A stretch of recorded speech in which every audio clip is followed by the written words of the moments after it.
Hola, buenos días. Bienvenidos a todos. Vamos a comenzar con esta tercera mesa redonda enmarcada en la Andalucía Slam Week, que forma parte del tour tecnológico que realiza la asociación, que venimos realizando desde hace 15 años y pues como ya les hemos comentado en jornadas anteriores, pues tiene que ser online, lamentablemente. Pero está siendo muy entretenido. Todas estas mesas, pues la verdad es que están siendo muy dinámicas, la gente está comentando sus experiencias, hacia dónde están avanzando y la verdad es que un agradecimiento a todos los que han pasado ya por estas mesas redondas y también a los invitados de la mesa de hoy. Hoy vamos a hablar más sobre el dato seguro e inteligente. Tenemos 6 invitados que para participar, pues como vimos ayer en una sesión de 90 minutos, la idea es que ellos hagan una primera intervención inicial de 5 o 10 minutos sobre su visión, sobre opinión sobre estos temas en torno al dato, la gobernanza, cómo sacarle el máximo rendimiento, cómo aprovechar el dato, las organizaciones orientadas al dato y luego pues hacemos esas preguntas que están planteadas, hemos planteado en todas las mesas, que las voy a mostrar aquí rápidamente, pero son estas preguntas más las que puedan surgir más las que puedan surgir a través del chat que nos pueden ir haciendo o le pueden ir haciendo los invitados a través del chat y luego nosotros lo que hacemos es organizarlas, quitar si hubiera duplicados y se las formulamos a los invitados participantes. Las preguntas son las que pueden ver en pantalla, que cuáles son los principales retos y prioridades tecnológicas en esta nueva realidad, qué tipo de proyectos están priorizando, están avanzando a la misma velocidad en los aspectos relativos a la seguridad y disponibilidad, cómo puede ayudar estas tecnologías a mejorar la competitividad de las empresas andaluzas, el cliente interno o externo está percibiendo el valor generado por las TI y cómo podría acelerarse la implantación de estas tecnologías en Andalucía. Voy a presentar a cada uno de ellos. Jesús Doñana Fernández es de la empresa municipal de Aguas de Málaga y es el responsable de infraestructuras, soporte y ciberseguridad. Él es doctor ingeniero en informática, máster en inteligencia artificial, ingeniería de software, máster en gestión sanitaria, máster en ciberseguridad, doctorado en medicina, investigación tradicional y nuevas tecnologías en salud. Bienvenido, Jesús. Muchas gracias. Buenos días, Francisco. Buenos días. También tenemos con nosotros a Javier Luque Díez, que es director de Tecnologías de la Información de SP Group. Javier es director de TI de SP Group Packaging, un grupo empresarial con 4 plantas en 3 países dedicado al embalaje flexible. Buenos días, Javier. Hola, buenos días. Encantado de estar con vosotros. ¿Qué tal? Bienvenido. También nos acompaña David Bueno Vallejo, que es el responsable de tecnología CEO del Ayuntamiento de Málaga. Bienvenido, David. ¿Qué hay? Buenos días. ¿Qué tal? Muy buenos días. Seguimos con Óscar Rodríguez Labrador, que es IT Manager de GRI Tower Sevilla, ingeniero superior de telecomunicación por la Universidad de Sevilla, especialidad en control de procesos, más de 20 años de experiencia en departamentos de IT e I+D. Bienvenido, Óscar. Buenos días, gracias, Francisco. Buenos días. Y estos son los responsables de tecnología invitados a esta mesa redonda y también contamos con pues un poco representantes de las empresas que están patrocinando este tour concretamente esta semana en Andalucía. Por parte de Crayon tenemos conectado a David Mosen, que es Senior Data Science. La verdad es que el currículum es bastante amplio, no lo voy a leer, David, pero sé que eres una persona muy orientada a este mundo de la inteligencia artificial y que tienes mucha experiencia y un doctorado en biomedicina. Correcto. Igualmente dentro del doctorado también fue relacionado con datos, así que de ahí consultoría ya de inteligencia artificial para empresas, pues sí, bastante experiencia, sí. Muy bien. Y Ricardo Maté, bienvenido, David. Ricardo Maté, estás por ahí es director general de Sofos. A ver si está Ricardo. ¿Está Ricardo? Sí está Ricardo, pero no te oímos. Está, sí. Nos escuchamos.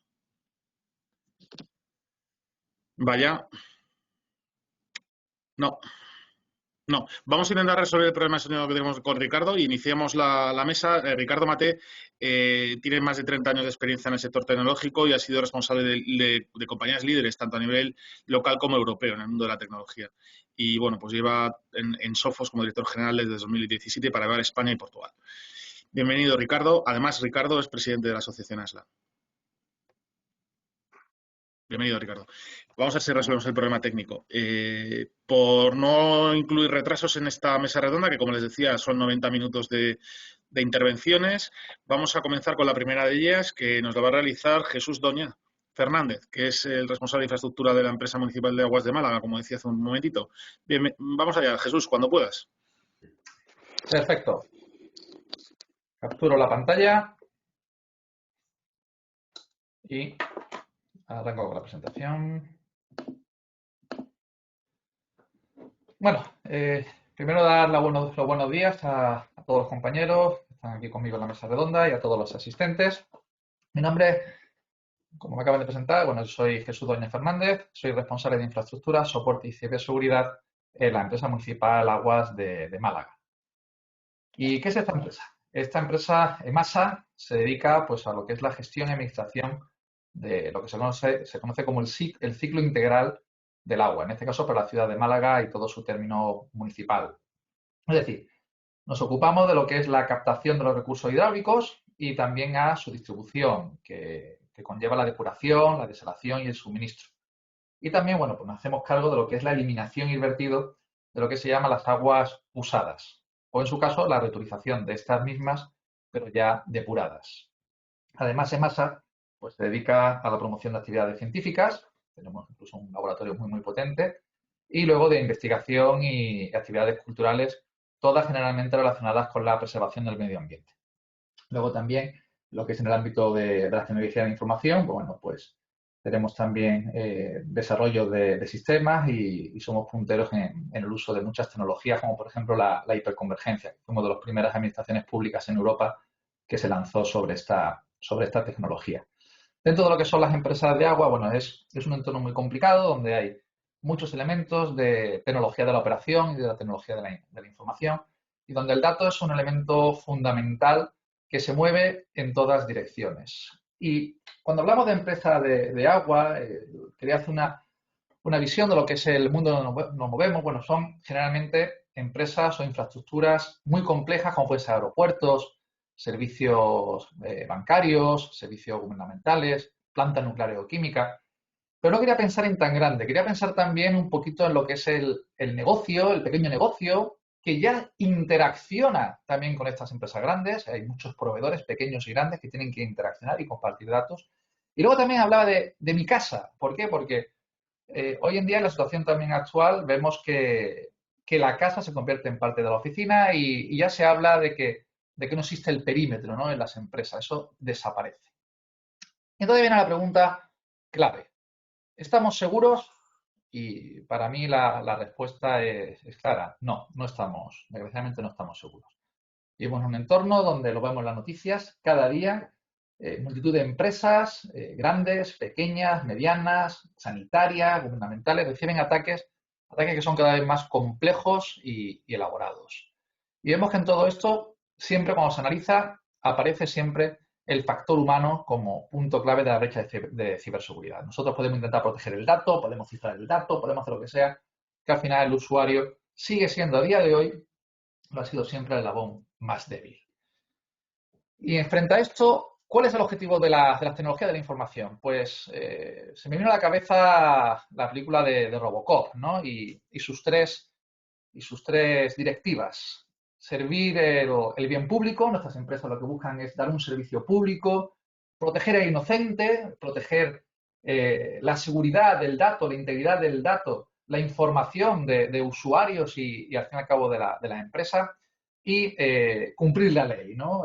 Todo esto marcado siempre en unas directrices normativas muy rígidas que nos dejan a veces poco movimiento y que, bajo las demandas de los usuarios, a veces es complicado de cumplir. Y apareció una cuarta que dice que si intentamos arrestar a un directivo de la OCP, pues habría un shutdown, habría un apagado. Y en este caso es lo mismo, que tenemos que cumplir estas tres directivas, pero siempre bajo la premisa de que los directivos no vean una caída en su trabajo, en su capacidad de trabajar, ¿no? ¿Y por qué somos tan vulnerables? ¿Por qué el dato es tan vulnerable? Pues básicamente yo lo he visto en 4 aspectos fundamentales. Primero, una complejidad dinámica brutal. Vivimos en unos entornos que no paran de cambiar, y ya no solo a nivel tecnológico, sino en las condiciones operativas, en las cargas de trabajo, en la disponibilidad que nos piden que tenga el dato, en la complejidad estructural. Estaba comentando que en empresas como puede ser de distribución de agua, conviven sistemas y tecnologías que son muy distintos. Y ya no solo distintos, sino que a nivel de sistemas operativos, a nivel de bases de datos, a nivel de arquitectura hardware. Luego también el crecimiento a gran escala. Estamos viendo que los sistemas crecen cada año. Se hablaba siempre del crecimiento exponencial del almacenamiento, pero cada vez nos piden más procesamiento, cada vez nos piden más recursos hardware, cada vez nos piden más servidores para poder gestionar toda la información, todo el dato. El Big Data se está convirtiendo en una clave fundamental y todo este dato tiene que estar siempre disponible desde cualquier lugar. Y además tiene que estar disponible de una forma rápida y sencilla. Y intentar cumplir o satisfacer estas 4 condiciones son realmente, desde mi punto de vista, las que nos hacen tan vulnerables. Y además, como éramos pocos, parió la abuela y llegó el COVID-19. Y me preguntabas si estábamos listos para esta nueva realidad.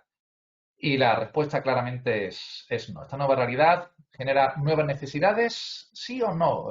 Lo dejo en interrogación. ¿Por qué? Porque realmente mantenemos los mismos objetivos que teníamos antes. ¿Sí? Tenemos que seguir cumpliendo nuestras directrices máximas, pero ahora en un escenario que parece distinto, ¿vale? Hablamos de la complejidad dinámica, esos cambios en el entorno. Si estamos acostumbrados, tendríamos que ser capaces de atacar este nuevo problema. Y la solución a esta nueva realidad parece que se planteó que era el teletrabajo. Y más de uno, cuando vio esto, le salió la pantalla de error del teletrabajo. ¿Por qué? El teletrabajo vendría, la palabra teletrabajo vendría de tele, que significa lejos, y trabajo. ¿Y qué significa trabajo? Pues trabajo significa, al fin y al cabo, producir. Y teletrabajo sería distinto quizás de trabajo en casa, ¿no? Son conceptos distintos y nos lo venden. En un principio, las empresas creen que el teletrabajo pues va a tener un trabajador en su casa, todos los dispositivos tecnológicos necesarios para realizar su función, va a hacer reuniones por Teams, por web conference, por la herramienta que sea, con todos sus compañeros sin problema ninguno de conexión, tomándose su cafelito, y vamos a ser súper felices trabajando. Y luego nos damos cuenta que hay una realidad que es bien distinta.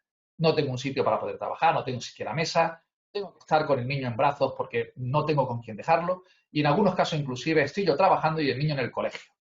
En el colegio me refiero, en el colegio con su ordenador, y tengo que ser yo el profesor y el trabajador. Entonces, vemos que la palabra de producir se empieza a difuminar y supone al final un grandísimo esfuerzo por parte de los trabajadores el compensar esa producción, porque al final las empresas tienen que seguir funcionando.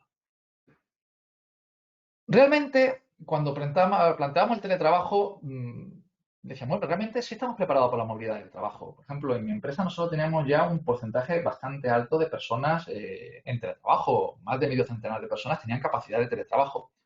Pero eran personas generalmente de perfil alto y muchas veces también perfil tecnológico. Y aquí es donde empieza la gran diferencia. El problema es que esta situación nos pilla casi todos por sorpresa. Nosotros tuvimos que montar en EMASA prácticamente en 96 horas conseguir más de un centenar de equipos nuevos para configurar el teletrabajo, configurar los entornos de conexión y entregárselo a los usuarios dando una brevísima formación de minutos para que pudieran trabajar. Y aquí nos encontramos que hay muchos usuarios que nunca han teletrabajado ni conocen la dinámica ni las tecnologías. Son casi como bebés. Y llama la atención que aquí en España prácticamente hay 22 millones de españoles entre 16 y 20 años, el 72% de esta población, que compra online de 3 a 5 veces al mes. Dice, bueno, tienes que saber manejar la tecnología. Yo el otro día hablaba con mi mujer y me decía, oye Jesús, eso es un rollo, la gente sabe conectarse. Digo, no, tú sabes comprar igual online por tu móvil y ahora cuando llegas a casa con tu equipo no sabes ni siquiera conectarlo a la wifi de casa. Puedes tener un problema. Y aquí la solución va desde una solución tecnológica a una solución humana. ¿Y cuáles son los principales retos y prioridades tecnológicas de esta nueva realidad? Centrándonos en las preguntas que nos comentaban al inicio. Pero yo lo tengo claro, el objetivo principal de las empresas es sobrevivir. Entre marzo y abril se han dado de baja más de 130.000 empresas en España. En la actualidad hay más de 67.000 establecimientos de comercio minorista que no han sido capaces de volver a abrir. O sea, estamos hablando una barbaridad. ¿Cuál es el objetivo? Sobrevivir para las empresas. ¿Y cuál es el objetivo de la tecnología de información, de la TI? Básicamente, mantener nuestra calidad de servicio, mantener el dato, mantener la seguridad como si no hubiera habido ningún tipo de cambio. ¿Sobre qué tipo de proyectos se están priorizando? En este entorno actual, para nosotros claramente los proyectos de movilidad. Y los proyectos de movilidad implican cambios importantes en infraestructura y en sistemas, porque no estamos hablando de que le doy un portátil a alguien para que pueda trabajar. Estamos hablando de que tengo que segurizar esas conexiones, tengo que mantener la seguridad del dato, tengo que mantener la disponibilidad, tengo que mantener la integridad. ¿Está avanzando a la misma velocidad los aspectos relativos a la seguridad y disponibilidad? Bueno, yo le preguntaría a los dueños de esta empresa y a los directivos. Pues obviamente no. Ellos quieren que funcione. Mira, que funcione. Es que hay un agujero de seguridad que funcione. Y entonces la seguridad va siempre un poquito por detrás. Y es lógico. Primero hay que vivir, primero hay que respirar y luego ya veremos qué oxígeno estamos respirando. ¿Cómo puede ayudar esta tecnología a mejorar esta competitividad? Pues ahora mismo las tecnologías, básicamente, para ayudar a la competitividad de la empresa es mantener el servicio. Que las empresas puedan seguir haciendo lo que hacían con la mayor normalidad posible. ¿Percibe el cliente el valor generado que hace la TI? Pues yo diría que casi poco o nada. ¿Por qué? Porque ya damos por sentado que la TI tiene que seguir funcionando. Si funcionaba antes, tiene que seguir funcionando ahora. A mí me llama la atención de que se ha aplaudido a las 8 a los enfermeros, a los médicos, a las limpiadoras, a los reponedores, y nadie ha aplaudido a los informáticos que mantienen al fin y al cabo los sistemas funcionando. Y en muchos casos los informáticos no han tenido teletrabajo, han tenido que trabajar en los hospitales, han tenido que trabajar en las infraestructuras críticas y dar servicio porque su presencia era indispensable para el correcto funcionamiento. ¿Cómo podría acelerarse esa implantación? Pues lógicamente, para mí, con formación. Hay que formar a los usuarios sobre todo, para que comprendan este entorno y la seguridad de este entorno y los riesgos que conlleva. Y ya para terminar, quería comentar, bueno, ¿quién está detrás? ¿Qué es la visión que está detrás de todo esto? Pues está el equipo de tecnología de la información. ¿Y cómo lo ven los usuarios? Pues muchas veces nos ven así, ¿no? Los TI somos los frikis que estamos ahí detrás de los ordenadores, que estamos liados siempre viviendo entre tecnología y cables. La cosa es que cuando hablo con los compañeros, ellos no tienen esa visión de ellos mismos, sino tienen una visión más de que somos los superhéroes, ¿no? Y nada más alejado también de la realidad. Nosotros no somos héroes porque mantengamos nuestro sistema, somos simplemente, y ahí lo dejo, profesionales que trabajamos para que todo funcione lo mejor posible. Y nada más. Con esto quería concluir la presentación, está a vuestra disposición y continuamos con la mesa redonda. Muchas gracias. Muchas gracias, Jesús. Muy interesante. Ya has ido ahí desvelando algunas de tus respuestas a las preguntas que planteábamos. Continuamos con la siguiente intervención de Javier Luque Díaz, que es el director de tecnología de SP Group. Cuando puedas, Javier, Sí, comenzamos. sí. Comparto. Estamos ¿Veis viendo mi tu pantalla. pantalla, no? Sí. Sí, muy bien. Bueno, de nuevo, buenos días a todos y encantado de compartir este momento con vosotros. Mirad, yo provengo de SP Group, es una compañía que se dedica desde 1985 a la fabricación e impresión de envases en su gran mayoría flexibles, es decir, todo lo que podemos imaginar, todo lo que envuelve a la comida, como los cereales, las legumbres, salchichas, ese tipo de cosas. Además, también fabricamos materiales rígidos para envases termoformables, es decir, la base de las pizzas, y también materiales semirrígidos para envases de vacío, como algunos tipos de bolsas.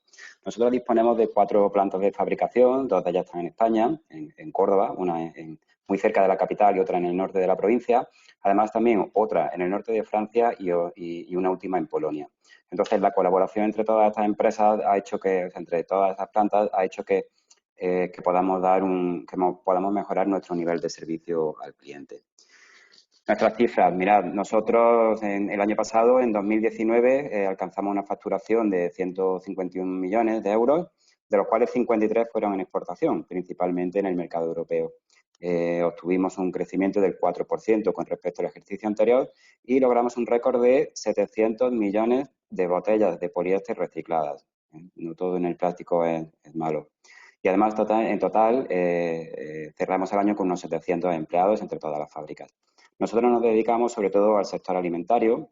Me atrevería a decir que seguro que en vuestra despensa o en vuestro frigorífico tenéis algo que ha pasado por alguna de nuestras fábricas. Pero también al sector sanitario, cosmética, alimentación animal, al sector farmacéutico y a la automoción. Donde ¿Dónde destacamos? Nosotros destacamos la impresión, es decir, que no solo fabricamos plásticos, sino que además le damos el sello que nos pide el cliente. Y para ello tenemos 4 técnicas que son el hueco grabado, la flexografía, el offset y la impresión digital. Usamos una u otra en función de lo que necesite el cliente, en función del tamaño de la tirada y también del tratamiento que vaya a tener el material en función del alimento que se pretenda conservar. Dicho esto, ¿dónde se sitúa el departamento de TI en SP Group? Bueno, nosotros damos un servicio corporativo a toda la empresa, es decir, a todas las plantas. Nos dividimos en una serie de áreas. La principal es el de desarrollo, cuyo proyecto más importante ha sido el desarrollo de un ERP propio que nos permitió consolidar la información y las operaciones de todas las fábricas en un lugar común. Además, también realizamos una serie de aplicaciones para gestiones menores de otros departamentos y el último proyecto en el que han intervenido ha sido Industria 4.0, conexión de las máquinas al sistema, de lo que hablaremos luego. Además, tenemos también el área de sistemas, que se encarga de las comunicaciones, de la infraestructura y, por supuesto, también tenía mucho que decir en este proyecto de Industria 4.0. Y a continuación tenemos el área de soporte, que, bueno, ya sabéis, se encarga de resolver todas las incidencias, tanto a nivel software como hardware.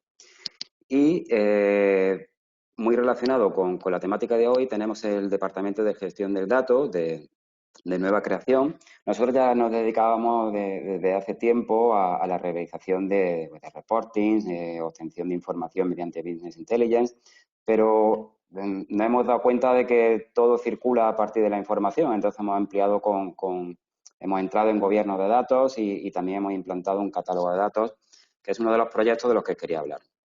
Mirad, nosotros hace unos cuantos años, cuando empezamos con el ERP, nos dimos cuenta de que habíamos mejorado mucho la introducción de datos. De hecho, teníamos muchos sitios en los que producíamos información y después se consumían. El ERP, el CRM, el software de recursos humanos, cubos multidimensionales, un Excel, un reporting, base de datos, en fin, eso al final suponía un problema para el usuario porque no sabía a quién tenía que pedir la información, si pedírsela al departamento de TI, si pedírsela al departamento de control de gestión, que también produce mucha información en nuestra empresa, o simplemente a otros, porque los propietarios de la información no siempre somos nosotros los del departamento de TI. Entonces, esto suponía un grave problema porque teníamos muchos orígenes de datos, teníamos también diferentes proveedores de información y si esto se deja crecer sin control y se une a la complejidad técnica que para el usuario tiene acceder a estas fuentes de información, bueno, pues al final lo que obtenemos es que el usuario no tenía información. ¿Cómo lo solucionamos? Nos dimos cuenta que, claro, esto había que evitarlo y, bueno, si bien era el resultado de la evolución del sistema de información, pues nos encontrábamos con un sistema en el que teníamos varios productores, muchos consumidores, que no es malo, es una situación digamos, normal, pero bueno, que hay que gestionar correctamente. Y por eso decidimos implantar el catálogo de datos. El catálogo de datos no es ni más ni menos que un sitio en el que se registran todos los activos de datos del sistema de información. Es decir, alguien, un productor, lo registra, genera una ficha y entonces en esa ficha obtenemos la ubicación del origen de datos, es decir, dónde tengo que ir para obtener esa información, documentación asociada, cómo funciona, qué devuelve, qué modificaciones ha experimentado con el tiempo y además se le asocia un experto de datos, es decir, a quién pregunto si no entiendo algo, a quién pregunto si necesito que se modifique. ¿Vale? Eso, ¿qué obtenemos con esto? Pues que un consumidor de datos simplemente consulta el catálogo y descubre toda la información que otra persona ha preparado para él. Entonces, hemos resuelto una parte del problema porque tenemos productores, consumidores y activos de datos. Pero, sin embargo, siempre sigue habiendo una brecha entre el lenguaje técnico, el que usamos en el departamento de TI, o y después el que realmente utiliza el usuario. Es decir, todos los términos de negocio. ¿Cómo lo sustituimos? ¿Cómo solucionamos ese problema? Generando un glosario de datos de negocio. ¿Qué significa esto? Que ahí introducimos todos los términos que los compañeros entienden, el margen, el desperdicio, la rentabilidad, el beneficio, la productividad, todo ese tipo de cosas, se le asocia un activo del catálogo de datos. De manera que, bueno, o también etiquetas, de manera que al final lo que obtenemos es que los usuarios no necesitan entender de tecnología. ¿Cuál es el proceso? El productor genera una consulta que se almacena en el catálogo de datos y entonces cuando un consumidor tiene una necesidad, hace una consulta en el catálogo en base a un término de negocio que él entiende y al final obtiene la información, la procesa y puede generar nueva información a partir de ese activo que él ha encontrado. Eso, lógicamente, redunda muchísimo en la madurez del sistema de información y es un paso más hacia lo que pretendemos, que es autoservicio por parte del usuario. Es decir, el usuario tiene que obtener la información que necesita en el momento en que la necesita, sin llamar a nadie de TI, a nadie de control de gestión, a nadie de compras. Tiene que haber un repositorio común de información contrastada que él pueda consultar en un momento determinado. Un proyecto que ha entrado aquí en el catálogo de datos ha sido el de Industria 4.0. Nosotros al principio pues, no conocíamos el estado real de la máquina a no ser que el operario nos lo comunicara. Pero claro, eso sobrecarga al usuario, lleva asociado un cierto componente de error humano. Entonces lo que hemos hecho es conectar las máquinas con el ERP, de manera que el ERP preconfigura la máquina en cada orden de fabricación y en el sentido contrario, la máquina devuelve al sistema de información los parámetros de funcionamiento, la trazabilidad, en fin, un proceso con el que hemos ganado muchísimo. Es decir, una serie de sensores recogen una información con el estado de la máquina, digamos que se procesan en un PLC que a su vez lo envía a una base de datos. Y ahí se bifurcan o bien al ERP, a un motor analítico, o en el futuro, en eso estamos actualmente implicados, en Big Data, para obtener cosas como mantenimientos predictivos, ¿vale? Entonces, los conjuntos de datos que se obtienen de este sistema ya los teníamos, pero no provenían directamente de la máquina. Pues, por ejemplo, cosas como el OEE, la producción, la productividad, la velocidad. Cuando un usuario busca información a través de términos que él conoce, el sistema, el catálogo de datos, le redirige directamente a activos de datos que contienen eso, o sea, a conjuntos de información que contienen lo que él está necesitando. Y como decía, esto es un paso más hacia el autoservicio. Espero que haya resultado interesante y luego continuaremos con el tema. Muchas gracias, Javier. Continuamos con la tercera intervención prevista en esta mesa redonda. David Bueno, que es el CEO del Ayuntamiento de Málaga. David, cuando puedas, comenzamos. ¿Qué tal? A ver si estamos viendo. Ahora te estamos viendo. ¿Me estáis viendo la pantalla bien? ¿Sí? Ahí muy bien, sí, sí. Te vemos la cámara, la pantalla no sé si se ve. Su pantalla Sí, ahora mismo yo no está. Bueno, eso es todo, la cámara y la... Pero ¿se ve como cámara o como pantalla compartida? Ana, como pantalla. Se ve bien, David, como lo hemos hecho la prueba antes, se ve correctamente. Vale, perfecto. ¿Qué tal? Bueno, pues empezamos, ¿no? Pues, eso es. Pues muchas gracias, Francisco y a Alan, de nuevo por contar una vez más, por venir a Andalucía, por contar con el Ayuntamiento de Málaga para que podamos contaros pues, nuestra experiencia con los datos, ¿no? Entonces, en la línea de la presentación, lo que quería contaros era pues cómo sacar el mayor partido a los datos de la ciudad de Málaga. Porque, como sabéis, la información, los datos están ahí desde siempre, es decir, en los ayuntamientos hay mucha información, pero esa información no siempre ha estado disponible hacia el exterior. Entonces, desde 2013, que empezó un poco la línea de poder compartir información, de compartir datos y de portales de datos abiertos, pues fue cuando empezamos nosotros a trabajar en esto. Para nosotros, los datos son fundamentales y no solamente tenerlos, sino compartirlos, ¿no? En esta pantalla os presento cómo hacemos. Nosotros tenemos actualmente, ahora hay 907 conjuntos de datos que están publicados en nuestro portal, donde lo importante de tener esos datos es que haya alguien que los reutilice, que pueda, pues si es alguna empresa o algún estudiante universitario, alguna universidad para investigación, que pueda utilizar los datos para algo que sea relevante para su día a día. Y sobre todo, muy importante, que los datos, si tú empiezas a utilizarlos, que sigan estando ahí. Es decir, que no dediques un tiempo para desarrollar tu proyecto y que ahora después coja el ayuntamiento y te quite los datos. Por lo tanto, para nosotros es muy importante tener los datos, que los datos estén actualizados y que esa actualización se haga de forma automática, ¿no? Entonces, lo que muestro aquí son las distintas fuentes de datos de donde recogemos información que van pues desde la empresa municipal de transporte de autobuses, donde tenemos en tiempo real pues los datos de los autobuses, además de toda la información relacionada con líneas, con paradas, todo lo que tiene que ver con la MT. También se coge información del sistema de Málaga Bici, que son todas las estaciones que hay en la ciudad. Creo que hay más de 27 estaciones de bicicletas, donde se puede consultar el estado del número de bicicletas que hay disponibles y el número de huecos. Interesante si tú vas a ir a soltar una bicicleta, que haya un hueco, o si quieres ir a recogerla, que haya disponibilidad, ¿no? Lo mismo relacionado con todos los servicios de movilidad, de Esmasa, en la empresa de aparcamiento, donde tenemos la información de ocupación de los distintos aparcamientos. También aparece información de medio ambiente y, por otro lado, otro conjunto de datos muy importantes, que son los datos relacionados con la cartografía de la ciudad. Es decir, eso era también otro de los grandes tesoros que antes de que se empezara a publicar, que era tener toda la información de la ciudad disponible para que aplicaciones de terceros pues puedan desarrollar sus aplicaciones, que es muy importante tener la información geolocalizada.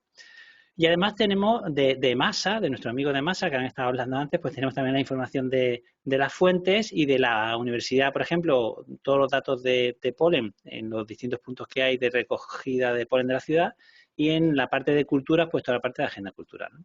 Bueno, pues con todo esto, ¿el objetivo cuál es? Que se reutilicen los datos. Entonces, para que se reutilicen los datos, tenemos varias opciones, y es que los reutilicen terceros o poner nosotros ejemplos de reutilización. Entonces, el proceso de hacer que reutilicen los datos no es sencillo. Entonces, lo acompañamos con una parte importante de formación, organizamos hackatones, organizamos con los eventos de DataViar, solemos colaborar para poder potenciar el uso de datos, se dan charlas sobre la reutilización de datos, y además una de las cosas que hacemos es que si alguien utiliza algún dato del Ayuntamiento de Málaga, pues se lo publicamos en nuestro portal de datos abiertos.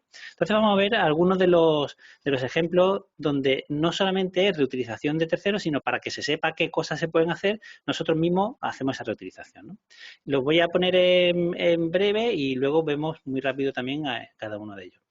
Por un lado, tenemos el geoportal, es decir, dentro de toda esa información cartográfica que damos, pues tenemos más de 80 capas con información cartográfica de la ciudad, de elementos que pueden ser de interés, como bueno, pues toda la parte de turismo, de museos, de monumentos, de la parte de movilidad, pues de semáforos acústicos. Ahora después veremos algún ejemplo. Y eso lo que hacemos es visualizarlo en un mapa.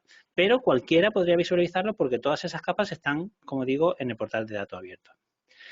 Otro ejemplo de reutilización que también hemos hecho nosotros, que pensamos que es bastante novedoso y que no se ha visto en muchos sitios, y es un panel personalizado. Si podemos encontrar que algunas ciudades ofrecen un panel de reutilización de sus datos, de los datos abiertos, pero con información que, bueno, puede ser interesante verlo alguna vez por curiosidad. Por ejemplo, nosotros podríamos tener, y de hecho hemos tenido también algún panel genérico donde aparecen las toneladas recogidas de basura cada día. Y bueno, pues eso puede tener interés como curiosidad, pero no es algo que tú vayas a mirar cada día. Entonces, con ese objetivo, ¿qué es lo que puede interesarle al ciudadano? Pues lo que estamos haciendo es coger de esos 900 conjuntos de datos, generar componentes software para una página web para que el ciudadano pueda coger y montarse su propia página web con lo que le interesa. Y ahora lo veremos en el ejemplo, lo veremos en directo. Ese sería el panel personalizado. Después tenemos una aplicación de ciudad, Málaga Funciona, que inicialmente era una aplicación para recoger incidencias en la vía pública, pero que hemos enriquecido con toda la información que viene de los datos abiertos, principalmente de datos abiertos. También la veremos brevemente. Luego, pues está la joya de la corona para mí, que es Victoria la Malagueña, que es un chatbot que igual lo podía haber hecho cualquiera, recogiendo información de datos abiertos, y es capaz de hablar con los ciudadanos. Si da tiempo, pues también podemos hacer una demo muy rápida. Además, durante la legislatura anterior, por ejemplo, en la línea de lo que comentaba el compañero anterior, es importante tener los datos y además poder visualizarlo en un cuadro de mando internos para poder hacer toma de decisiones. Pues teníamos un cuadro de mando, estamos también actualizando para la versión nueva, para hacer todo el seguimiento de actuaciones del programa de gobierno, de forma que todo lo que se dice en el programa electoral, cuando después se convierte en programa de gobierno, se puede ir viendo cuáles son los proyectos que se han desarrollado y además todos los proyectos adicionales que se han desarrollado durante la legislatura sin que estuvieran en el programa original. Y como comentaba antes, un elemento muy importante es que si alguien hace una aplicación, pues nosotros le daremos difusión y veremos también muy rápido algunas de las que hay. Por último, un elemento que es importante es que lo que hacemos, intentamos compartirlo. Tenemos que nuestro portal de datos abiertos se federa con el portal de datos nacional y también con el portal de datos europeo, y lo que hemos hecho ha sido en GitHub pues compartir para que cualquier otra ciudad que lo necesite, utilizando CKAN, que es la tecnología que utilizamos para datos abiertos, pues también pueden hacerlo. De hecho, hay varias ciudades como Alcobendas o Fuengirola que utilizan nuestras librerías. Si queréis, pasamos muy rápido para ver algunas de estas aplicaciones. Y me quedan 3 minutillos. Bueno, por un lado este sería el portal de datos abiertos, donde tenemos muchos formatos, es decir, cada información se da en distintos formatos y aparece por orden de actualización. Hay información que se actualiza pues cada pocos segundos, como los desfibriladores o la ocupación de los aparcamientos municipales, y otras pues que tiene más tiempo de visualización, de actualización, perdón. Por ejemplo, también tenemos las cámaras de tráfico. Interesante, como comentaba antes, si miramos en datos.gov.es, nosotros federamos nuestro portal, pues podemos ver que a nivel de administraciones públicas, la sexta administración pública que tiene más datos federados con el portal nacional es el Ayuntamiento de Málaga, y como ayuntamiento es el primero. Este sería el geoportal, que es ese ejemplo de visualización de capas, donde, como decía, aquí tenemos más de 80 capas, donde podemos coger desde donde está el archivo, monumentos, museos. Si vamos a deportes, pues fijaros toda la cantidad de deportes que pueden hacerse en la ciudad. Pues tenemos todos los campos de fútbol, de baloncesto, de balonmano, de actividades deportivas, y aquí podríamos pues bueno, hacer una visualización, y cada uno de los elementos, pues además, dependiendo del tipo que sea, pues va a tener una información adicional y te va a llevar a la página que corresponda. Por ejemplo, si este es el Museo Picasso, pues pinchando sobre él te llevará a la página del museo. Este sería el cuadro de mandos, que está hecho además con Fireware como base para la parte de gestión de histórico, que utilizando todos estos datos puede visualizarse además desde cualquier dispositivo, desde un tablet o desde un PC, donde hay varios componentes. Los componentes actuales que tenemos son información de autobuses, de aparcamientos, de bicicletas. Del geoportal se podrán seleccionar todas las capas que el usuario considere interesante para su panel, y también las cámaras de tráfico. Vamos a verlo funcionando. Por ejemplo, este sería una versión del panel, donde podéis ver que yo puedo seleccionar distintas cámaras. Si no me deja tirado el sistema, veis que las cámaras se actualizan. Bueno, siempre suele pasar esto, ¿no? Lleva toda la mañana funcionando, y justo cuando se presenta, bueno, veis que puedo seleccionar las cámaras y cada 5 segundos se actualizan. Con lo que yo podría, por ejemplo, seleccionar las cámaras que hay camino a mi trabajo, o si voy en bicicleta, pues podría seleccionar las distintas estaciones de bicicleta y puedo ver tanto la evolución, que esto es lo que nos ofrece Fireware, como el estado actual, pudiendo hacer tomas de decisiones de hacia dónde voy, dónde cojo, dónde recojo, igual con aparcamientos, ¿no? Por ejemplo, si yo fuera un estudiante que suelo ir en autobús y coger autobús en 2 o 3 paradas, pues podría añadir 2 o 3 componentes de parada de autobús, donde que son las que yo utilizo más, y a lo mejor ese podría ser mi cuadro de mando simplemente, ¿no? ¿Vale? Luego tenemos a Victoria la Malagueña, que es el chatbot que habla de cosas de Málaga, donde, bueno, pues habla de muchas cosas. Por ejemplo, habla desde los equipamientos de la ciudad, de la información de los autobuses en tiempo real, nos habla de los aparcamientos, le podemos preguntar por la ocupación de un aparcamiento y nos va a decir el tiempo el número de plazas disponibles. También nos ayuda con recomendaciones de restaurantes, con rutas para ir de un sitio a otro. Tiene más de 150, es capaz de entender más de 150 actuaciones diferentes o consultas distintas y capaz de dar más de 600 conversaciones diferentes con personajes de Málaga, el tiempo, las cámaras de tráfico, expresiones, tiene un diccionario malagueño y bueno, hay mucho contenido que os invito que la veáis. Voy justito de tiempo, no sé si me da tiempo de enseñaros la aplicación. Dale. ¿Sí? Venga, gracias. Venga, ya que estamos, pero vamos justito de tiempo, David. Muy rápido, sí. Bueno, pues tenemos, por un lado, se me desbloquea el teléfono. Vale. Pues tenemos la aplicación de Victoria, que más o menos queda ahí cubierta, y el Málaga Funciona, que sería la aplicación nueva que tenemos de ciudad, donde, por ejemplo, en una de las preguntas que había, ¿cómo nos hemos adaptado a la nueva? Pues veis que hay un apartado de playas, donde, bueno, fue la forma que tuvimos en Málaga de resolver la ocupación de playas, pues pudiendo hacer que los ciudadanos dijeran a qué playa tendrían intención de ir y además, pues con los socorristas que había en cada una de las playas, pues se daba información del nivel de ocupación estimada o real. Un elemento muy importante relacionado también con la pospandemia es el tema de la cita previa. Nos hemos encontrado que como ahora se restringe mucho el acceso a la oficina, pues fijaros toda la cantidad de citas previas que se pueden pedir tanto en oficinas de atención ciudadana como a policía, como urbanismo, como gestión tributaria, donde tenemos citas previas presenciales, pero también citas previas que se pueden hacer en línea dependiendo del departamento. Otro elemento importante es el tema de la accesibilidad a la tramitación electrónica. Desde la aplicación móvil, si accedemos a trámites o a mi carpeta, pues no podemos acceder y si tenemos clave permanente, es muy importante porque con clave tenemos usuario y contraseña, pues podemos acceder a nuestro portal sin necesidad de tener certificados en el dispositivo móvil. Bueno, pues también os invito las dos cosas, a que veáis la aplicación de Málaga Funciona y solamente para que veáis cómo se inicia Victoria, lo único que hay que hacer es apretar el cuadrito de abajo del teléfono, Victoria la malagueña.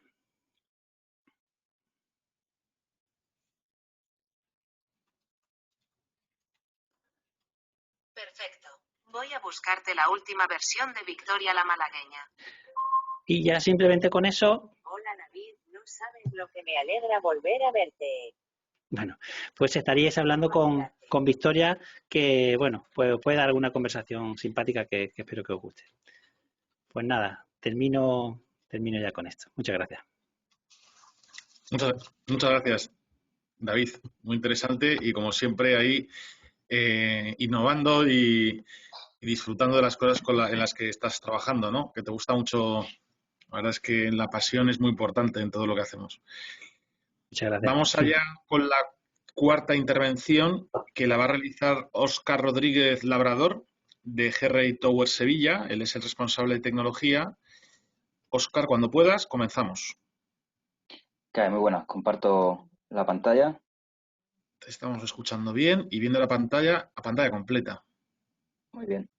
Pues bueno, os comento muy rapidito. En primer lugar, agradecer la invitación a la asociación y la oportunidad de presentar a GRI, que es una compañía que se ha establecido en Sevilla hace muy poquitos años y bueno, ahora con todo lo que se está comentando del tema de reindustrialización y la situación que estamos viviendo con el COVID, pues es un buen ejemplo de que podemos seguir implantando industria en Andalucía. Muy rápidamente voy a hacer la presentación un poquito de lo que es la compañía y del grupo en el que se engloba la planta de Sevilla, el departamento de IT más o menos cómo está organizado en esta compañía y las situaciones que nos hemos encontrado cuando ha aparecido la pandemia, el COVID y los proyectos hacia donde nos estamos orientando. GRI es una compañía que es un grupo multinacional que nace en 2008, es bastante reciente también, que se dedica principalmente a la producción de torres híbridas para el sector eólico y que cuenta ya con más de 4.500 empleados. ¿vale? Somos una empresa en la que hay 850 usuarios ya del sistema de información. Tenemos presencia en 8 países, ¿vale? Ya hemos abierto a principios de este año alguna fábrica más, ya son 16 fábricas y como podéis ver, pues por una parte nuestro tipo de producción es 24/7 en cada fábrica y los departamentos centrales que se encuentran en corporativo en Madrid, pues también tienen que dar soporte por la dispersión geográfica que tenemos a 24/7. Y GRI, bueno, pues tenemos 3 líneas de negocio, la línea de torres eólicas, tanto oceánicas como terrestres, bridas y otros componentes también de torres eólicas. El departamento de IT, bueno, pues nosotros nos organizamos con un departamento corporativo que da soporte a todos los departamentos, a todo el sistema y también a todas las plantas. Tenemos un departamento organizado por distintas áreas, comunicaciones, infraestructura, desarrollo, basis, SAP y también la parte de seguridad. Y después tenemos unos departamentos localizados en cada planta que se encargan un poco de dar el soporte a primer nivel, ¿no? Y después escalarlo a segundo nivel y la gestión de todas las aplicaciones y de todos los sistemas en planta. Y Sevilla, bueno, pues la planta de Sevilla es muy reciente, como os he comentado. Nosotros iniciamos nuestra andadura en 2016, donde se inicia la concesión del puerto de Sevilla y se inicia la construcción de la fábrica.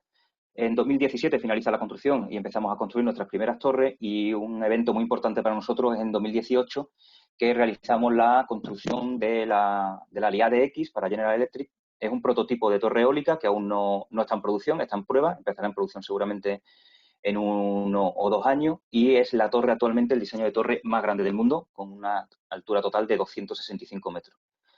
Y en 2020 hemos iniciado la construcción de lo que sería el Centro de Innovación en colaboración con la Universidad de Sevilla y también en terrenos del puerto de Sevilla.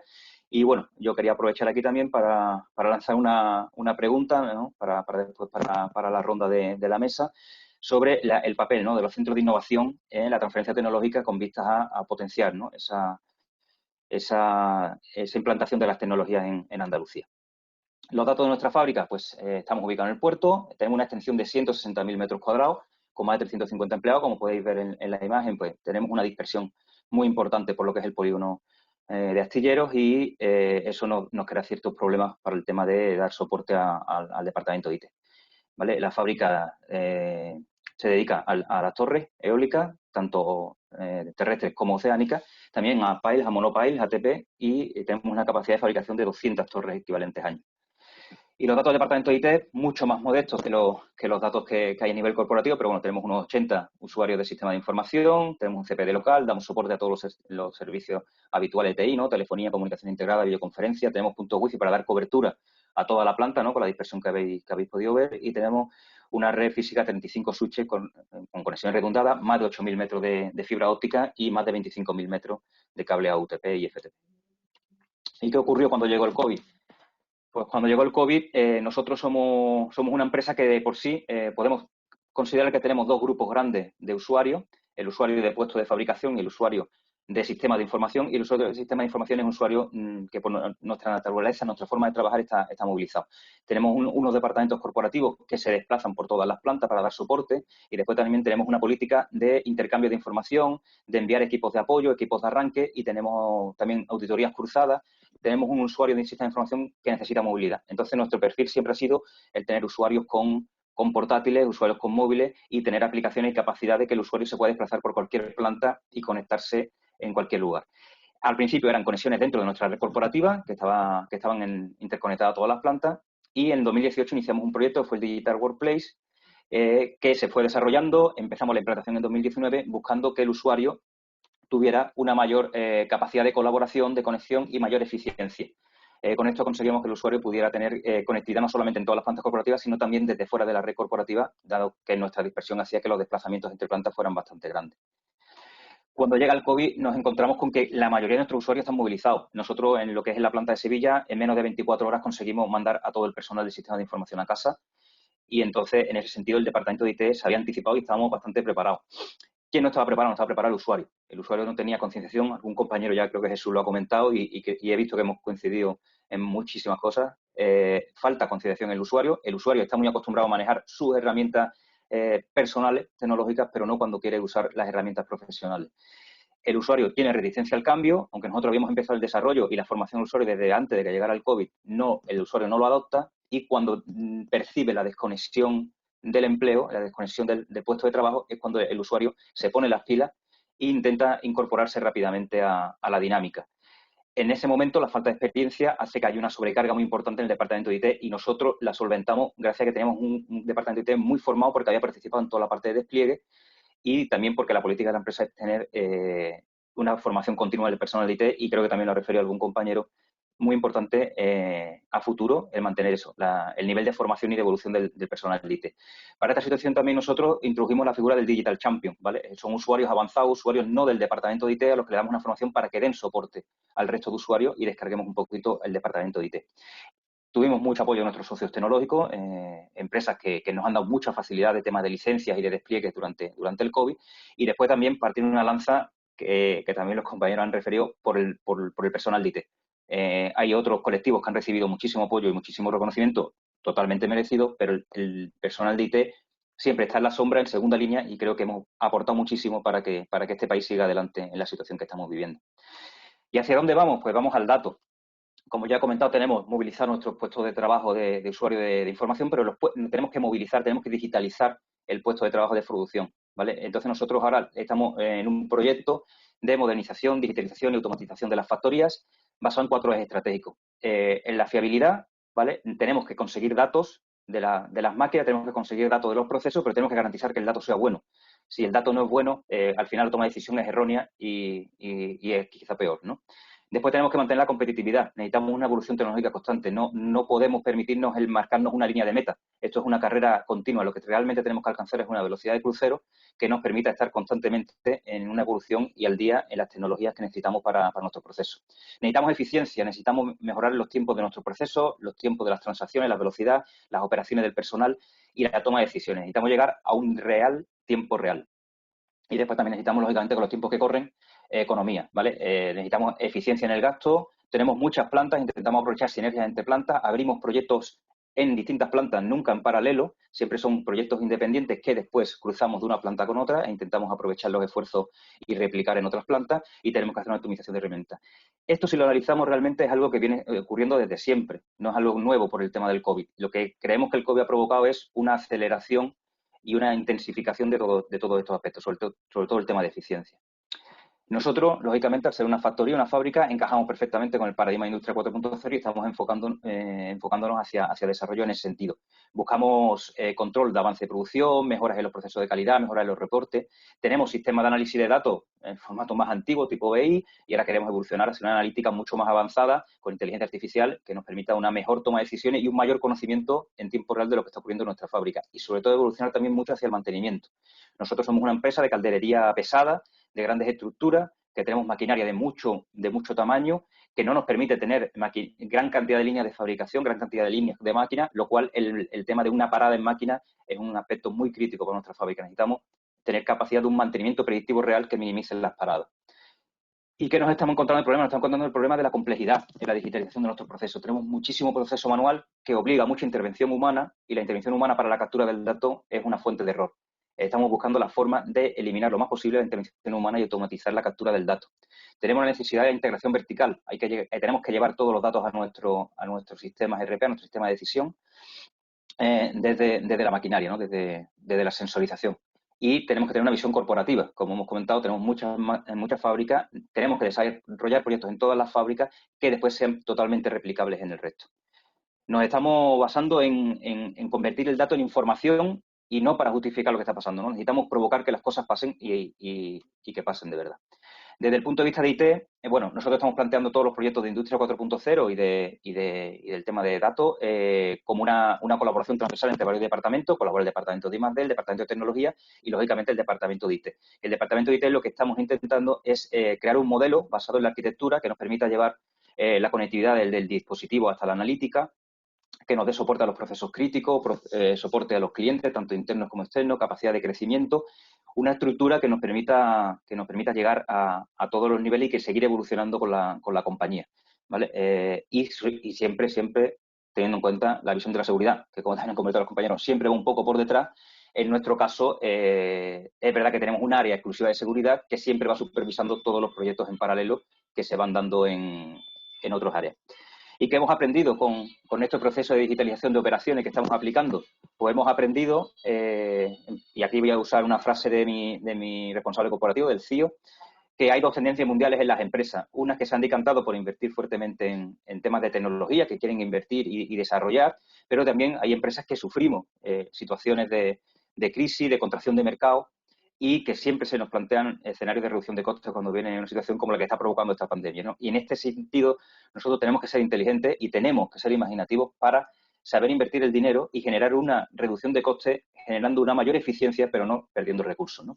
Y un poco, muy brevemente ya, que llevamos muy justo de tiempo, ¿qué estamos haciendo? Pues estamos haciendo, por ejemplo, proyectos de movilización en notificaciones, en la toma de datos, reducciones de los tipos de desplazamiento operario por planta, movilizándolos con aplicaciones para conectar con nuestro ERP, proyectos de simulaciones de planta para detectar cuellos de botella, un proyecto que estamos ya casi terminando, que es el WSS, un proyecto de monitorización remota en tiempo real de los procesos de soldadura. Nos conectamos con nuestras 10 columnas de soldadura, maquinaria muy grande con muchísimos datos de funcionamiento y que nos permiten, con un análisis en tiempo real, saber cuándo está operando, cuándo no está operando, en qué nivel está operando, con qué parámetros, si la soldadura está saliendo con calidad o no.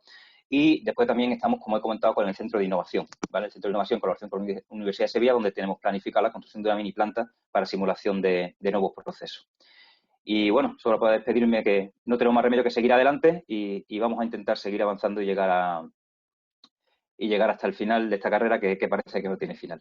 Muchísimas gracias y eso es todo. Muchas gracias, Óscar.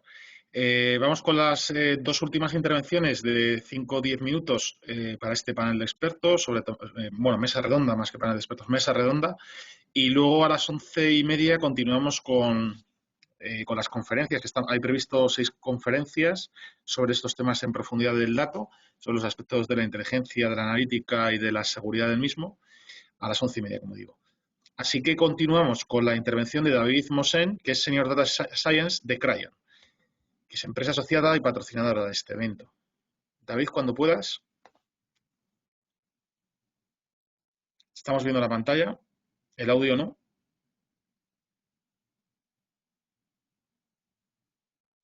No te estamos escuchando, ¿eh?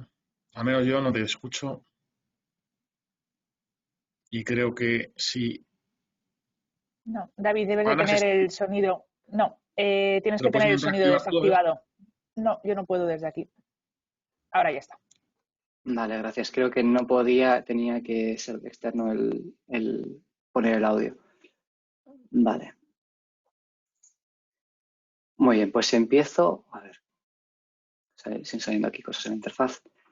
Pues como habéis dicho, pertenezco a Cryon, que es una empresa ya con 19 años de experiencia en software, asesoramiento en la nube, incluido, por ejemplo, optimización de licencias.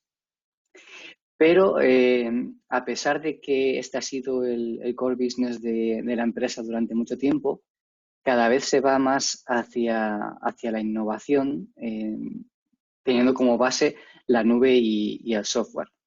Y esto incluye, obviamente, también la inteligencia artificial.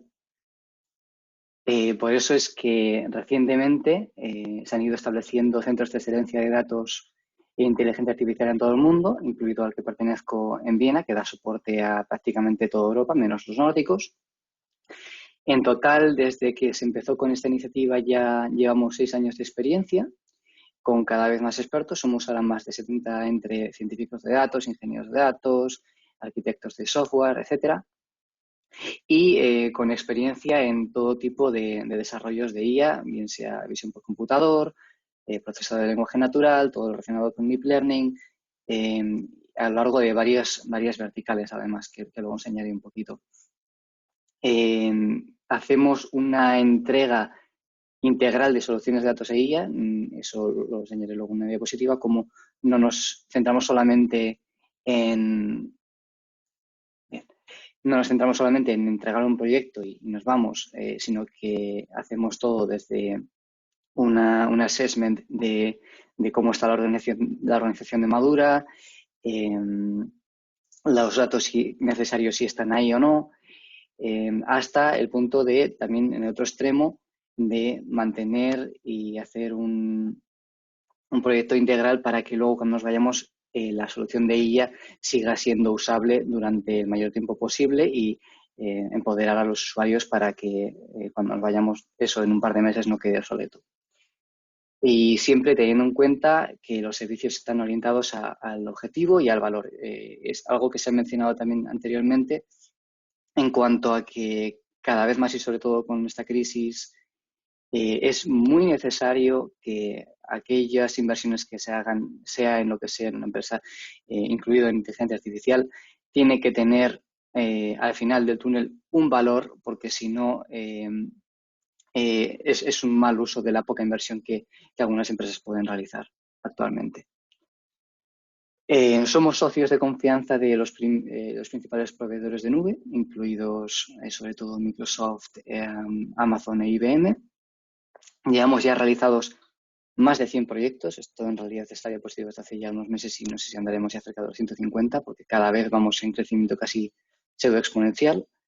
Y bueno, todos nuestros clientes están muy satisfechos, estamos muy orgullosos de ello. Algunos de ellos han hecho vídeos y otras formas de declarar públicamente que reflejan la satisfacción que tienen con nosotros.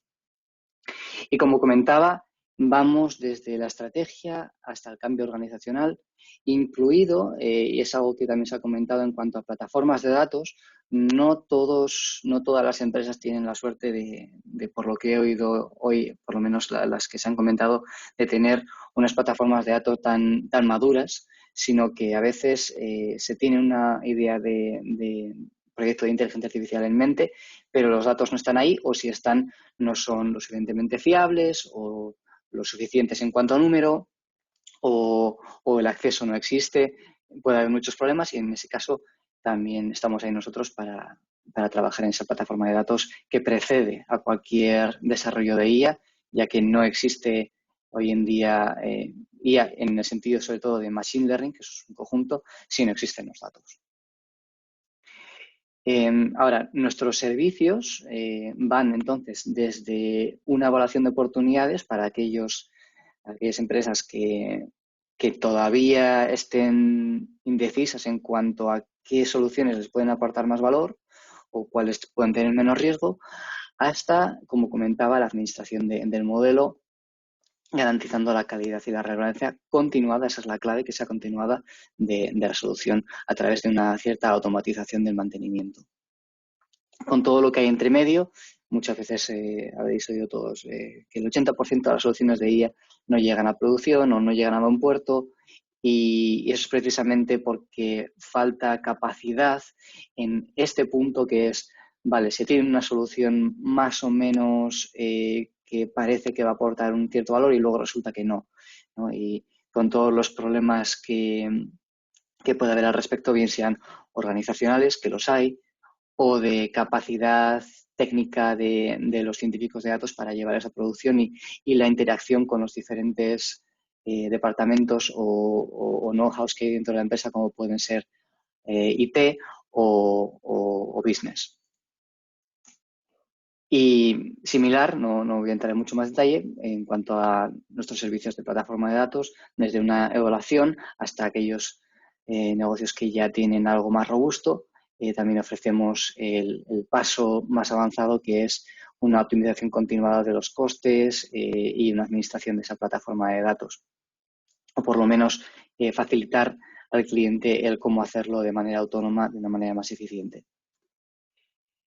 Por sector vertical y dominio, pues la verdad es que tenemos experiencia con tantos proyectos y tantos años en muchas verticales y, como comentaba, casi todos los dominios de IA, desde salud, comunicación y medios, tema en gubernamental, creo que también se han hecho algunos proyectos.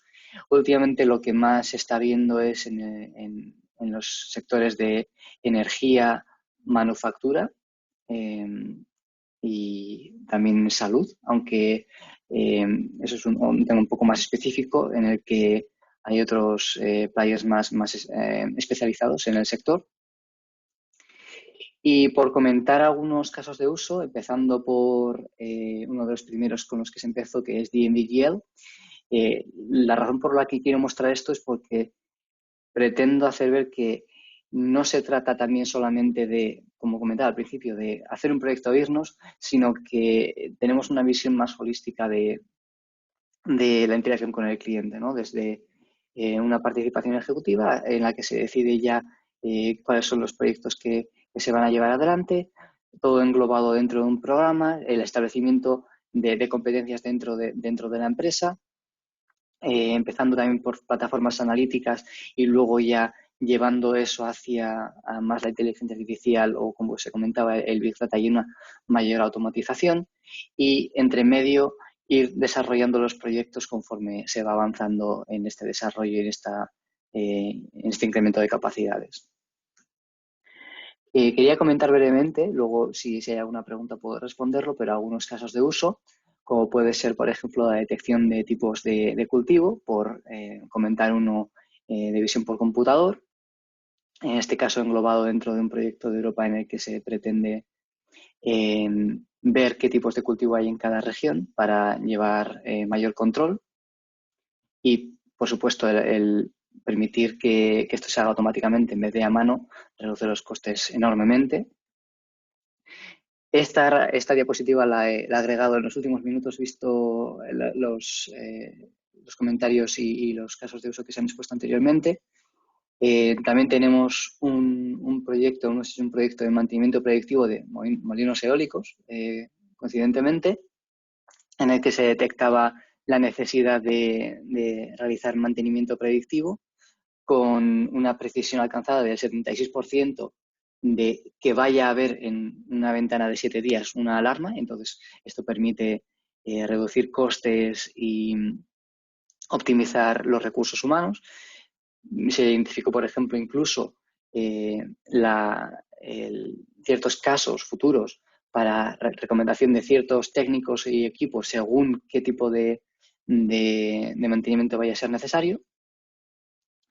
Otro bastante reciente y en el que está habiendo bastante interés últimamente es la predicción de pagos por parte de clientes, sobre todo en business to business, pero también en B2C, para optimizar el flujo de efectivo en la empresa y reducir el coste de lidiar con enviar emails o llamar a clientes que al final igual no acaban pagando o que igualmente sí que van a pagar y no es necesario hacer ese contacto y perder ese tiempo y dedicarse solamente en aquellos en los que ese contacto con los clientes para que paguen vaya a ser más efectivo.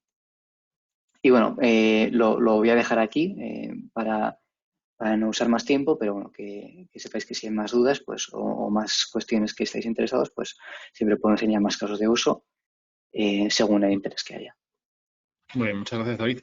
Pues quedan 22 minutos para finalizar esta sesión.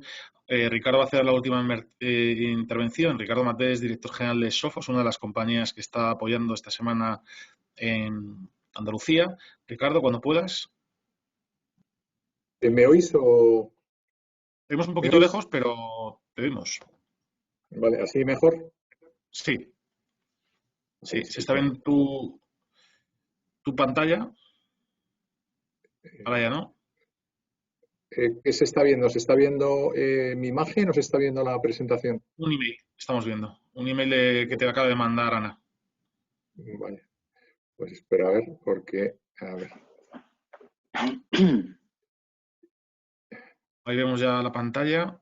Bueno, la proyección que vas a hacer. Presentación. Vale. Estupendo. Pues vamos a empezar. Espera, que quito. Vale.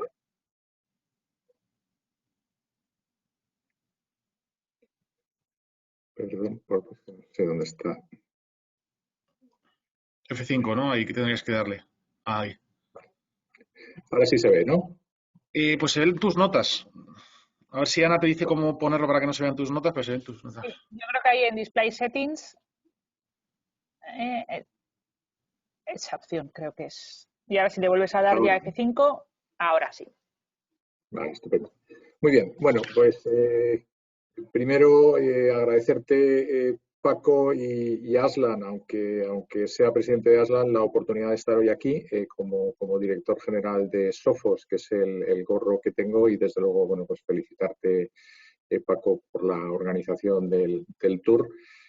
Agradecer a los otros ponentes su participación hoy aquí con nosotros y, bueno, pues daros a todos la enhorabuena por vuestra presentación. La verdad es que hemos escuchado ponencias muy interesantes y sobre todo algo que yo creo que nos tiene que enorgullecer a todos, que es el hablar de innovación tanto desde el punto de vista de tecnologías de información como innovación en las empresas en las que estáis trabajando. Entonces, bueno, pues a todos vosotros gracias y enhorabuena por ello. Bueno, a ver, yo si nos vamos a alguna de las preguntas que se han hecho, o sea, cuáles son los principales retos que estamos viendo en esta realidad. Bueno, pues yo creo que se está produciendo una aceleración de procesos o proyectos de digitalización en las empresas y, de hecho, lo que estamos viendo es que se están adelantando los planes de la mayoría de las empresas entre 2 y 3 años, ¿no? Y sobre todo con iniciativas en las cuales pues yo creo que no queda más remedio que emprender. Desde luego el comercio electrónico, la experiencia de cliente, la salud digital, por supuesto el teletrabajo. Hemos empezado hablando de teletrabajo y de hecho de los retos que tiene el teletrabajo y otras áreas de las cuales algunas hemos escuchado hoy aquí, ¿no? La administración electrónica y desde luego la educación remota. ¿Qué proyectos o qué tipo de proyectos están priorizando? Pues bueno, todos aquellos que permitan una infraestructura en tecnologías de la información mucho más ágiles, ¿no? Y dentro de estos, pues bueno, hay uno que es horizontal a todos, que es la ciberseguridad y que de hecho pues está en el centro de la toma de decisiones de las empresas porque en este proceso de digitalización, de transformación digital, pues no hay absolutamente ninguna duda de que la ciberseguridad es el componente que va a permitir el desplegar todo este proceso, ¿no?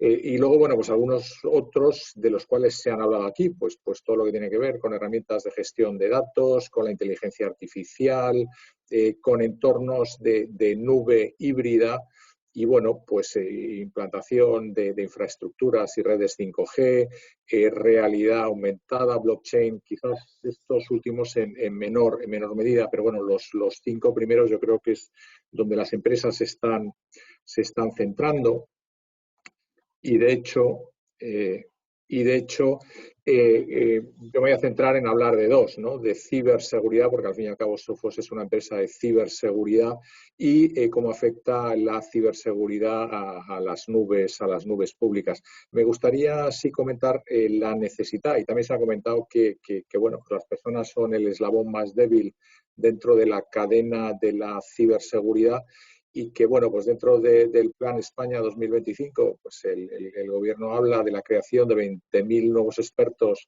para el año 2025.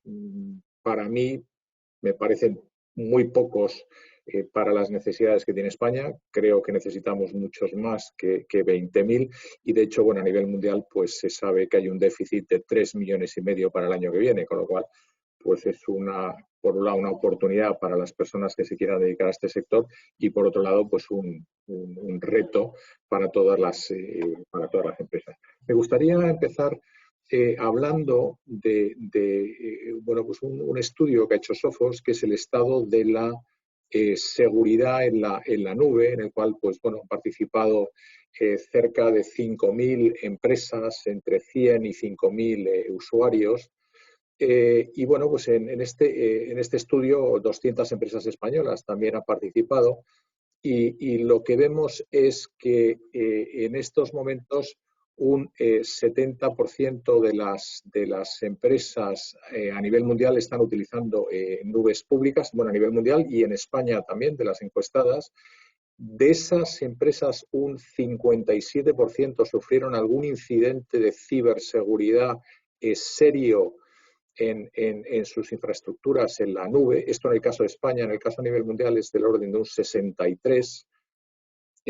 La mayor parte de esas brechas de seguridad se han debido a alguna mala configuración de los activos en la nube, y en un 29% de los casos a nivel mundial es incluso un porcentaje mayor se produjo como consecuencia del robo de identidad o el robo de algunas identidades para poder acceder a esos activos en la nube. Por lo tanto, bueno, pues tanto en España como a nivel mundial, las empresas, un 95%, están preocupadas por el nivel de seguridad en la nube. Si consigo pasar de slide, que no sé. Vale. Vamos a enfocarlo ahora desde otro punto de vista, y es desde el punto de vista humano. Y de nuevo, lo que estamos viendo desde Sophos es que los ciberataques cada vez tienen un componente humano muy importante. O sea, por supuesto, la inteligencia artificial, la automatización está haciendo que se produzcan más ataques, pero detrás de esos ataques hay grupos expertos que están, digamos, finalizando o llevando a cabo el último momento del ataque, y por lo tanto tenemos que analizarlo desde ese punto de vista. Bueno, en este estudio que también ha realizado Sophos sobre otros 5.000 responsables de sistemas de información, había también 200 participantes de empresas españolas, vemos que hay buenas noticias, ¿no? Y esto es importante. Y hay buenas noticias, pues empezando porque las empresas están llevando a cabo todo lo que es el parcheo de las aplicaciones, y lo están llevando a cabo con bastante celeridad. O sea, están parcheando pronto y a menudo. De hecho, bueno, pues vemos que prácticamente en 24 horas cerca de un 40% de las empresas han llevado a cabo el parcheo de las aplicaciones. Dentro de una semana, pues otro 40%, y aún, bueno, pues todavía queda un porcentaje pues representativo, del orden del 15%, por encima del mes. Y, por supuesto, eso es una oportunidad para los ciberatacantes para entrar a las organizaciones. Por otro lado, lo que estamos viendo es que las organizaciones que menos están invirtiendo en prevención son aquellas que están sufriendo más incidencia, en este caso, de ataques de ransomware. Por lo tanto, bueno, pues una de las principales aprendizajes es que hay que dedicarle bastante tiempo, recursos, esfuerzo, inversión a la prevención. Está muy bien y es muy importante dedicárselo a la detección y a la respuesta, pero si no se lo dedicamos a la prevención, pues sucede lo que vamos a ver a continuación, ¿no? Y bueno, pues aquí simplemente os dirijo a este white paper que dentro de Sophos News tenemos publicado, y es, bueno, pues el poder ver 5 señales de que tu empresa va a ser atacada. Vamos, os recomiendo a todos que lo leáis porque es muy interesante. Si hoy en día googleamos ataques de ransomware, pues nos vamos a encontrar con algo parecido a esto que estamos viendo, ¿no? Y es que cada vez hay más empresas, organismos públicos que están siendo afectados por algún tipo de ataque de ransomware. En algunos casos sabemos que se han solicitado e incluso se han pagado rescates multimillonarios. O sea, los rescates que se están pidiendo en estos momentos ya sobrepasan los 10 millones de dólares, y algunas de las empresas que aparecen ahí han tenido que pagar rescates millonarios para poder recuperar sus sistemas, y otros, bueno, pues han visto afectados de tal manera que han tardado semanas en poder recuperar sus sistemas. Desde Sophos lo que sí que recomendamos es, por supuesto, no pagar, y de hecho las empresas que pagan al final tienen un coste superior para recuperar sus sistemas que las que han pagado esos rescates. De hecho, en el estudio que hemos realizado, pues lo que vemos es que Minimizar el riesgo de los ciberataques es una de las prioridades de las empresas, que un 51% de las empresas tuvieron al menos una incidencia grave de ransomware en los últimos 12 meses y en el caso de sus activos en la nube pues llegó hasta un 70%. Algo muy importante es que estamos viendo que el hacking malicioso, por supuesto, es el nuevo malware en estos momentos, ataques dirigidos por grupos cibercriminales, y ya de hecho un 48% de las empresas que hemos entrevistado reconocen disponer de recursos especializados para poder hacer un threat hunting proactivo dentro de sus organizaciones, y el 48% restante están hablando de que tienen planes para incorporarlo en breve espacio de tiempo. Por lo tanto, bueno, pues prácticamente todas las empresas son conscientes de que tienen que tener recursos para poder hacer ese threat hunting. Pero uno de los problemas que nos estamos enfrentando, y ya lo he comentado al principio, es que hay muy pocos profesionales en la industria y además es muy difícil mantener a esos profesionales. O sea que este es uno de los principales retos a los cuales yo creo que se enfrentan todas las empresas. De hecho, bueno, pues vemos que hay una serie de victorias, como hemos comentado antes, las compañías están pudiendo de alguna manera mantenerse actualizadas en el día a día. Hay una serie de retos, como pues es el ransomware que ya he comentado antes, la seguridad en la nube, los proveedores con los que las empresas están trabajando, los contratistas, suele ser uno de los elementos por los que suelen entrar la mayoría de los ataques. Y bueno, pues digamos que la solución a estos retos sería el disponer de ese threat hunting mediante expertos que nos permitan hacer ese threat hunting, no solo las herramientas, sino esos expertos. Pero como también hemos visto, esto es uno de los mayores retos que existe en estos momentos, el atraer recursos, el poder encontrar las personas. Por lo tanto, lo que vemos es que hay que acudir a mecanismos de outsourcing que permitan de una manera muy eficiente el poder hacer ese threat hunting activo. Entonces, bueno, ¿de qué manera puede ayudar Sophos? Pues Sophos puede ayudar de varias maneras. Por supuesto, en lo que tiene que ver con proteger todos los activos en la nube. Gracias a nuestro producto CloudOptics podemos ver cuál es el estado de seguridad de todos esos activos que tenemos en la nube. Podemos encontrar cómo estamos en nuestro ciclo de desarrollo de aplicaciones y detectar si existen posibles defectos de desarrollo antes de publicarlo, en todo ese entorno de DevOps. Por supuesto, podemos proteger toda la carga de los servidores gracias a nuestro producto líder InterceptX para servidores, y podemos proteger todos los activos, toda la red, gracias a nuestro firewall XG, y todo esto en cualquiera de las nubes públicas. Nos da igual que sea Amazon Web Services, que sea Azure o que sea Google Cloud.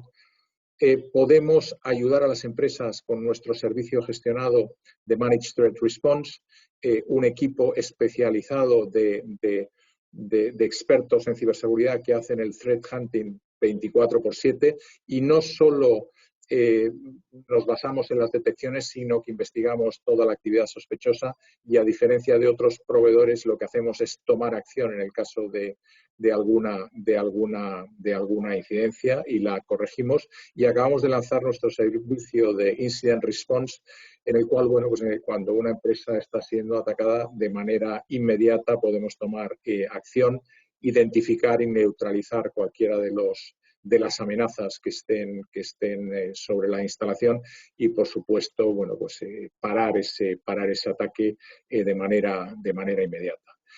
Luego mi compañero Iván Mateos entrará un poco más en detalle de qué manera poder trabajar desde Sophos en este entorno. Y bueno, pues también os invito a que os conectéis al Sophos News en un caso real donde con este servicio paramos un ataque en el cual se solicitaban $15 millones como rescate. Y con esto pues doy paso ya a la mesa redonda en el poco tiempo que nos queda. Muchas gracias. Bueno, Ricardo, muchísimas gracias, muy interesante. Pues como decías, queda muy poquito tiempo para la mesa redonda. Yo creo que habéis dado todos vuestra visión, habéis abordado algunas de las preguntas algunas de las preguntas que planteamos desde la organización y quedan 5 minutos, por tanto, yo os diría que si podéis en un minuto, porque la verdad es que el digital es lo que tiene, que cumplir con los tiempos, el presencial nos podemos despistar un poquito más, pero aquí en online pues os pido que si podéis hacer una ronda de cierre, si os parece, con el mismo orden que habéis tenido inicialmente, hacemos una ronda de cierre con maximísimo 2 minutos, pues tratando de incidir en algunas de las preguntas que planteamos aquí, la que consideréis que podéis aportar más de las 6 preguntas que os planteamos y que habéis respondido en algunos casos durante vuestras intervenciones. Pues perfecto. Empezamos, si os parece, como decía, en el mismo orden que está previsto aquí, es Jesús Doñana. Jesús, ¿te parece una ronda de cierre? Perfecto, sí. Yo, hombre, quería comentar sobre una cosita, sobre todo que ha comentado Ricardo, de la ciberseguridad siempre está en el centro de las decisiones, y ahí lo comparto y no lo comparto. Lo comparto porque en las grandes empresas, sobre todo en las infraestructuras críticas, la ciberseguridad está muy en el ADN, pero luego en la mayoría de las empresas con las que vamos a trabajar y vamos a tener contacto, vemos que eso no suele ser así. Lo que yo comentaba quizás al inicio, tienen por delante la funcionalidad, el poder al servicio, el poder sobrevivir frente a esa ciberseguridad. Y se me viene a la cabeza el ejemplo de cuando viajamos, ¿no? Yo me monto en un avión, en un coche, en el tren, en un barco, y sé que la seguridad es fundamental. O sea, nadie que se sube a un avión piensa que no es un elemento seguro, pero nadie analiza qué es lo que rodea ese entorno. Quiere decir que tú sabes que la seguridad está como ya por encima de tu nivel de actuación, ¿no? Tú coges el coche y piensas que es seguro. Pero resulta que el 90% de los accidentes en coche, por ejemplo, se producen por fallo humano, por ese eslabón débil, ¿no?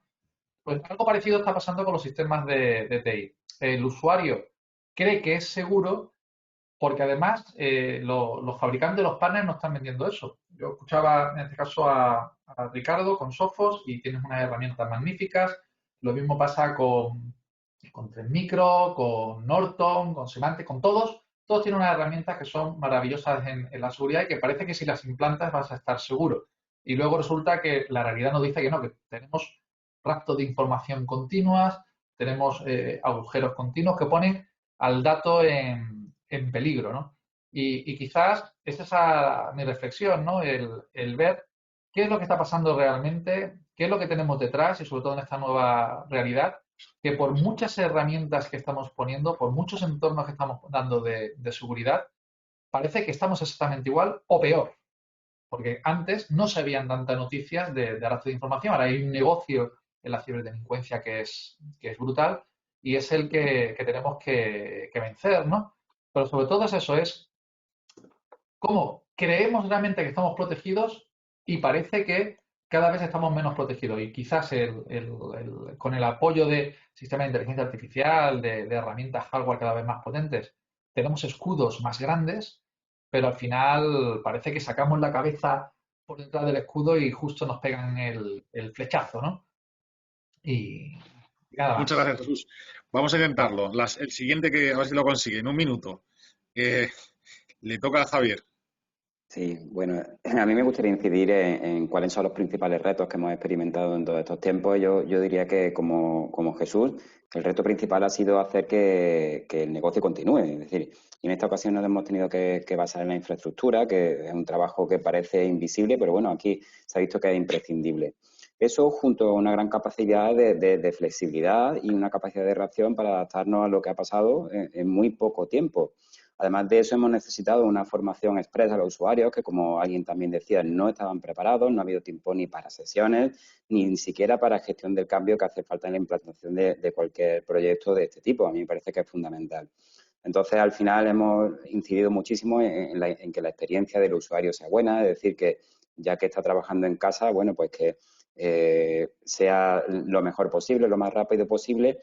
Y siempre creo que es muy importante, es decir, no se trata solo de disponer de herramientas, de infraestructura para que el usuario pueda trabajar desde su casa, sino que eso tiene que estar apoyado en una serie de procesos con los que la empresa tiene que contar para que las personas sean capaces de trabajar sin papeles, sin documentación, ¿vale? Y entonces todo esto creo que no es posible sin inversión. Inversión en procesos, inversión en seguridad y inversión en formación. Muy bien. Gracias, Javier. David. ¿No te escuchamos?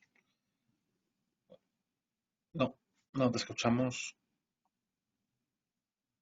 No. Ahora Vale. Creo que sí. No, decía de intentarlo responderlo en un minuto.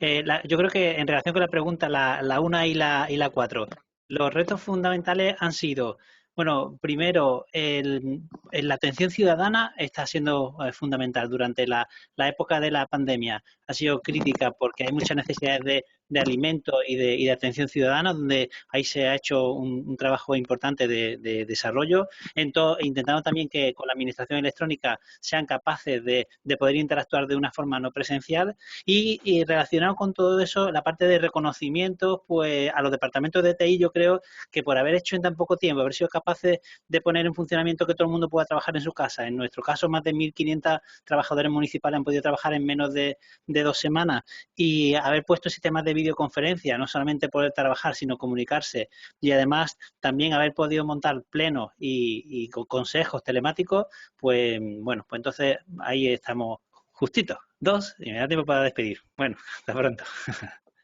Muy profesional. David Mosén. 1 minuto de cierre. Sí. Vale, yo lo que quería comentar es todo esto desde el punto de vista de la inteligencia artificial, que es lo que me toca más de cerca.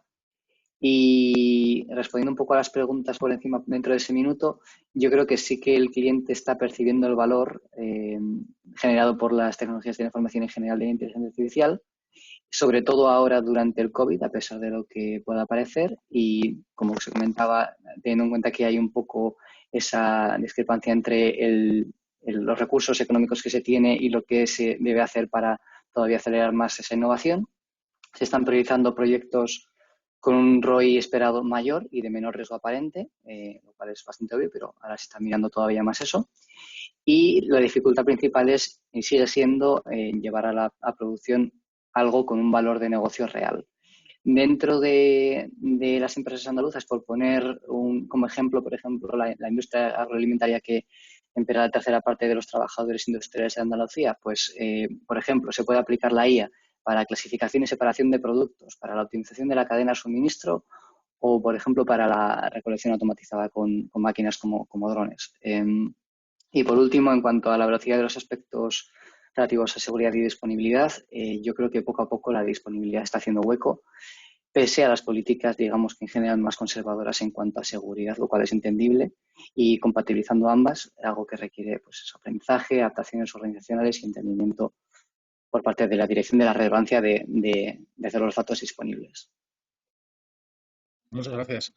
Ricardo Mate, por favor, un minuto de cierre con algún titular. A ver, simplemente decir que a pesar del incremento de ciberataques que está habiendo, se puede vencer al cibercrimen y con eso me gustaría terminar mi intervención. Muchas gracias, Ricardo. Muchas gracias a los 6 por aportar esa experiencia, esos conocimientos en torno al dato. Disculpa, Francisco, que te has saltado mi pasón en la mesa final, Oscar, para dar solamente dos frasecitas. Disculpa, antes de finalizar. Solamente quería... No te preocupes. Somos muchos y el orden a veces se mezcla. Solamente comentaros que lo que habéis dicho, ¿no? De acuerdo con todos los ponentes, el tema de Ricardo, que me ha parecido muy interesante, toda la aceleración que se ha provocado en los proyectos. Se ha provocado una aceleración muy importante, todo se está avanzando mucho más rápido y esto yo creo que, por resumir mucho y que no tenemos tiempo, yo creo que habéis llamado a la jornada de digitalización en el futuro y yo creo que estamos llegando al punto en el que digitalización para tener futuro, ¿vale? Porque si no, nos van a pasar por encima. Solo eso. Muy bien, pues muy interesante igualmente, Óscar. Y muchísimas gracias a los 6